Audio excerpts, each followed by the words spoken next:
איך קינה יכולה לדייק אותי לייעוד שלי? מה אתם אומרים? האם קינה לדעתכם, או שאתם חולקים, אתם חושבים שזה לא בכלל מה אנחנו מעלים את הכיוון הזה? אני חושב שקינה יכולה לעזור גם כל אחד ספציפית מה הוא רוצה. מישהו אחד יקנה מישהו שהוא עשיר, מישהו אחד יקנה מישהו שהוא לא עובד הרבה זמן, מישהו אחד יקנה מישהו שעוזר להרבה אנשים. כל אחד ידע יותר ספציפית מה הוא רוצה או צריך. באמת יש שם רצון, אז סימן שזה מגלה שיש לי רצון בזה. גם כאילו זה שאתה מתחנן בו, זה אומר שיש לו משהו שחסר לך. אז ככה זה באים, כאילו בכללי, שאתה מסתכל על דברים מסביבך, שמישהו, לא יודע, אתה רואה צייר, אתה רואה את הכישרון שלו, אתה אומר וואלה, אני רוצה להיות צייר, אני מתקנא בו, מה, איזה יצורים יפים יש לו. כי אז זה אומר כאילו, טוב, זה משהו שאני חסר ואין לי, השאלה אם זה משהו שאני חסר לי ולא נועדתי להיות. או שזה משהו שחסר לי וכן נועדתי להיות. אומר, יש לי... חשוב לי. אז אתה אומר, זה כן נוגע במשהו שיש לי, אבל עדיין לא הגעתי אליו. כן. קנאה, אתה מגיע בדרך כלל משהו שאתה מרגיש שישלים אותך. שיפה אותך לשלם יותר. יפה. מה שאתה רואה שהוא נמצא מחוץ אליך, והוא ישלים אותך, אז אתה מאוד רוצה אותו. יפה מאוד. אני חושב שזה גם יש לזה את הצד של הקנאה יכולה להוציא את האדם מן העולם. גם את הצד של קנאת סופרים. פשוט תלוי באדם, אם הוא באמת לוקח את זה לצד הזה שהוא מקנא והוא עכשיו לוקח ומסתכל על זה בתור דבר רע ואז הוא יוצא מזה, מוציא מזה דברים רעים, זאת אומרת שהוא דווקא מוריד את הבן אדם השני והוא לא מוסיף לו טוב, הוא לא מוסיף לעצמו טוב, דווקא מוריד מהשני. או שיכול להיות שהפוך, הוא לוקח את זה ועושה טוב, כאילו, גם לאחרים, אבל גם לעצמו.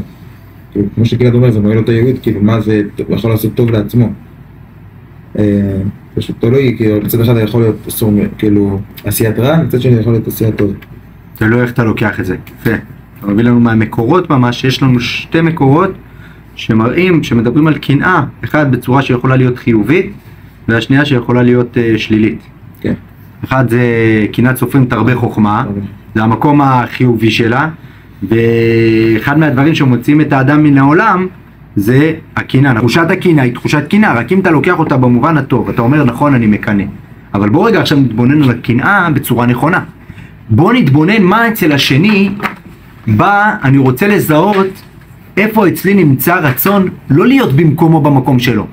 זה אסור, זה כבר נקרא לחמוד. לחמוד זה לרצות את הדבר הזה שלו. וככה אנחנו לוקחים, אחרי זה ניקח את זה ונדייק את זה, איך אני לוקח את המקום של הקנאה ומדייק אותו, פורט אותו ומדייק אותו, להבין מה זה מלמד עליי בצורה יותר מדויקת אליי, ולא באופן כללי. כי הקנאה היא משהו מבחוץ לבפנים. אז העיניים שלי הסתכלו החוצה, ראו משהו שאני רוצה, עכשיו אני צריך רגע לעשות אור חוזר אליי, ולשאול רגע, אבל מה זה אומר לי? כי אני לא אהיה הוא לעולם. אני לא צריך להיות הוא ואני לא אהיה הוא, ואני צריך רגע עכשיו לעשות את המסננת הזו. אז ראיתי משהו שהדליק אותי מאוד אצל השני, ואז לשאול רגע, מה זה אומר מבחינתי? אולי כשאני רואה אותו שהוא מרצה חבל על הזמן, כן? מרצה בפני כל האנשים ככה בזה, וכולם מקשיבים לו, ואני אומר, וואו, איך בא לי להיות כזה, ואני, איך הייתי רוצה להיות עכשיו? ככה לדבר עם כולם, ואז אני שואל את עצמי, רגע, אוקיי, ראיתי אותו מדבר מול כולם ככה. האם בהכרח אני רוצה להיות דווקא מרצה? אולי זה אומר לי אולי אני רוצה גם להיות מנהיג, שהרבה אנשים ילכו, לתת לאנשים הרבה השפעה, להשפיע על אנשים, אבל לאו דווקא דרך הרצאה. אולי אצלי זה צריך לבוא דרך השפעה, דרך כתיבה, אולי לא דרך הרצאה בכלל, דרך כתיבה. אולי אני רוצה לכתוב ספרים, לא דווקא להיות מרצה. בסדר, ואז לבחון את הדבר הזה. לא לקחת את מה שאני רואה בחוץ, זה לא תטורו אחרי לבבכם ואחרי עיניכם. לראות דברים בחוץ, כלא תטורו, הכוונה היא כתייר. למה זה מגיע, המצווה של לא תטורו זה דווקא בפרשת שלח לך? בסוף הפרשה שם יש מצוות ציצית ששם כתוב לא תטורו. למה? אתם זוכרים? מרגלים שהם הלכו לטור את הארץ. מה זה אחד שבא הולך לטור? הולך לטור זה מלשון תייר. תייר זה ראייה מבחוץ. תייר הוא מסתכל על הדברים לא כשייך, אלא כמבחוץ. כשתייר, אתה תייר במקום, אז תייר זה מישהו חוצניק שבא לראות. אז אתה רואה את הדברים כמישהו מבחוץ, ולא כמישהו שהוא חלק. זה ראייה חיצונית. אז יש את ההתפעמות, את ההתלהבות מבחוץ, אבל אתה לא שייך לדבר. אין לך שייכות אמיתית אליו, בסדר? זה ראייה חיצונית. בגלל זה בסוף הפרשה יש לנו את המצווה ציצית שאומרת לא תטורו אחרי לבבכם ואחרי עיניכם. אל תסתכלו הסתכלות חיצונית שטחית. כלומר, אחרי שכינית והסתכלת הסתכלות חיצונית, הסתכלת על הסביבה שלך, כלומר, ראית בחוץ משהו שהדליק אותך, אל תהיה תייר עכשיו. אלא מה? עכשיו תיקח את זה לעומק. תשאל את עצמך, האם אני רוצה להיות בדיוק כמוהו? האם אני רוצה בדיוק את הדבר הזה? מה שם הדליק אותי באמת? בוא נבחן את זה. בוא שוב נבחן את זה לאור החוזקות, צורכי הנפש, הכאבים שלי עכשיו שגם גיליתי, הרצונות שעשיתי את תהליך סדנת הרצונות שעשינו. בוא נבחן את זה לאור כל הדברים האלו. האם זה שייך לשם? אז קינה היא כלי מאוד מאוד חזק, כי כמו מה שדיברנו על הכאבים, מה שכואב כואב, אי אפשר לתעתע כאבים. אם כואב לך משהו, זה כואב. אם אתה מקנה במשהו, קינה זה משהו שהוא רגש מאוד חזק. הוא רגש מאוד מאוד חזק. ולכן אם בן אדם מרגיש קנאה, אז תיקח כמו שדיברנו על הרב קוק שהוא מדבר באורות הקודש על יסוד כל המחשבות, או שלום הדעות, שאין שום דעה בטלה, אין שום מחשבה בטלה, גם אין לנו שום רגש בטל. אם הרגשת קנאה כלפי משהו, כנראה זה בא לעורר אותך להתבוננות פנימית. בסדר?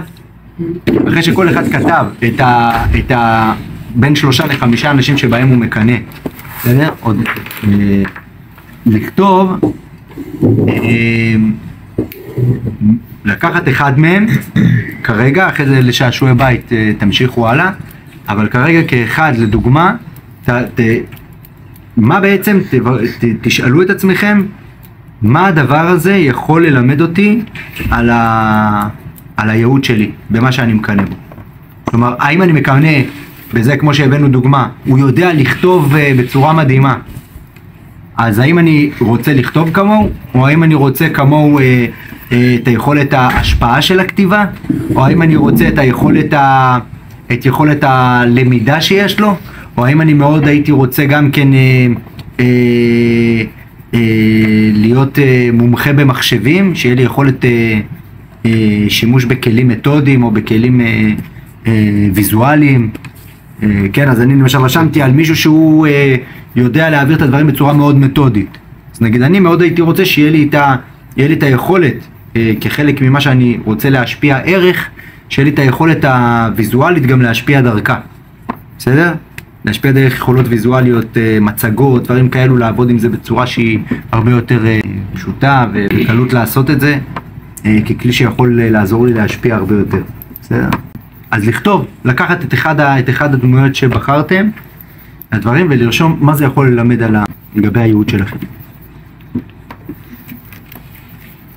וכמובן, אחרי זה יהיה לסנכרן את זה מול חוזקות, צורכי הנפש והכאבים והרצונות, ולראות האם אני רואה התאמה ביניהם, האם יש דברים שזה חוזר על עצמם, האם אני רואה הצלבות עם החוזקות שלי, עם צורכי הנפש שלי. בסדר? ככל שאני רואה יותר הצלבות, זה נותן לי, מחזק לי את זה שוואו, כן, זה משהו שהוא באמת יש פה משהו משמעותי לייעוד שלי כנראה. לא מדהים, מה בדיוק צריך לעשות?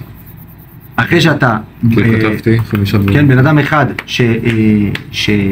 שאנחנו, כן, שאדם מקנה בו, אז הוא לוקח אותו ואומר, רגע, מה שם בעצם אני מקנה?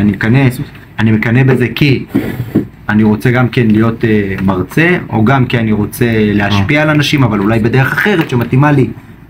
ואני אצליב את זה עם החוזקות, עם צורכי הנפש, עם הדברים אחרים, וזה יעזור לי לסנן ולהגיד, רגע, האם באמת זה באמת מה ששייך לי, או מהדבר עצמו, או יש שם דברים שנמצאים בתוך הדבר הזה, אבל לא הדבר עצמו. בסדר? יש לו בית מדהים. האם אני רוצה דווקא בית מדהים, או שחסר לי יציבות בחיים? ואולי היציבות הזאת אני צריך לקבל אותה מדברים אחרים. חסר לי ביטחון בחיים. אני צריך את הביטחון הזה מדברים אחרים. יכול להיות כמה אנשים שאני מקנה בהם.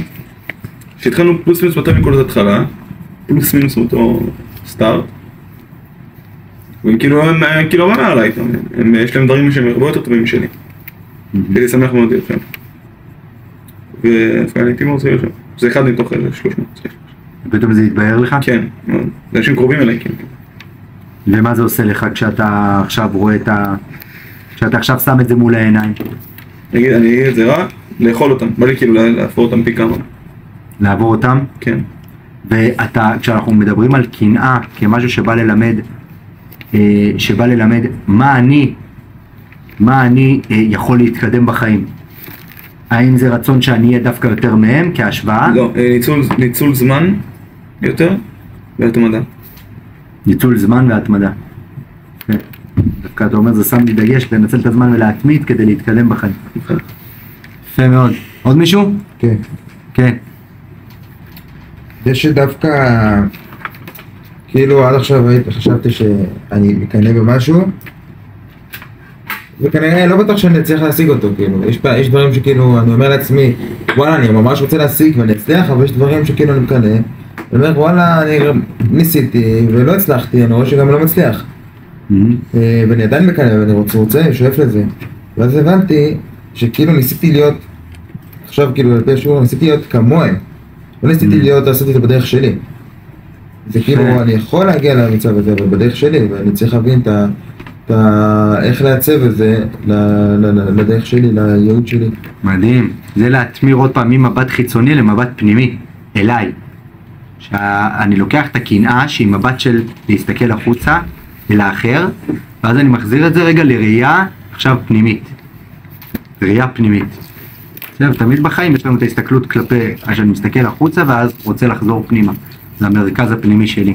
כמו שדיברנו בביטחון עצמי, שזה ביטחון עצמי, לחזור למרכז הפנימי, מרכז שליטה פנימי, של בדיקה פנימית, מה זה אומר לי, מה זה נוגע לי באמת, בעומק, הדבר הזה, ואיך אני לומד ממנו ומתפתח ממנו. יפה מאוד חברים, אז זה נקודות חשובות לדעת לקנאה, איך אנחנו לוקחים אותה ככלי שמקדם אותנו, כלי שמקדם אותנו והופך להיות כלי חיובי.